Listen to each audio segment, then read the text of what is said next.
ಖರೆ ಐತೆ ನೋಡ್ರಿ ಮಾತ. ಕಬ್ಬಿಣವನ್ನು ಯಾರಿಂದಲೂ ನಾಶ ಮಾಡೋಕ್ಕಾಗೋದಿಲ್ರಿ, ಆದ್ರೆ ಅದರೊಳಗಿರುವಂಥ ತುಕ್ಕ ಅದನ್ನು ಸಂಪೂರ್ಣವಾಗಿ ನಾಶ ಮಾಡಿಬಿಡ್ತೈತಿ.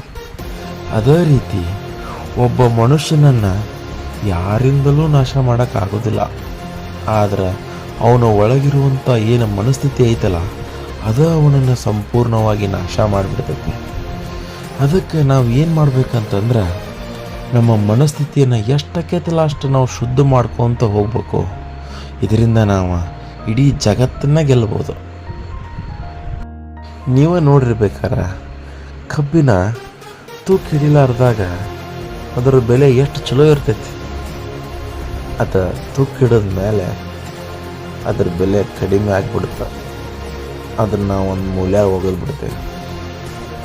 ಅದೇ ರೀತಿ ಒಬ್ಬ ಮನುಷ್ಯ ಅಂದ್ರೆ ನಾವೇನದೇವಲ್ಲ, ನಾವು ಎಷ್ಟು ಚಲೋದು ವಿಚಾರ ಮಾಡ್ತಾ ಹೋಗ್ತೀವಿ, ಎಷ್ಟು ಒಳ್ಳೇದು ಮಾಡ್ತಾ ಹೋಗ್ತೀವಲ್ಲ, ನಮ್ಮ ಬೆಲೆ ಅತಿ ಎತ್ತರಕ್ಕೆ ಹೋಗಿರ್ತೈತಿ.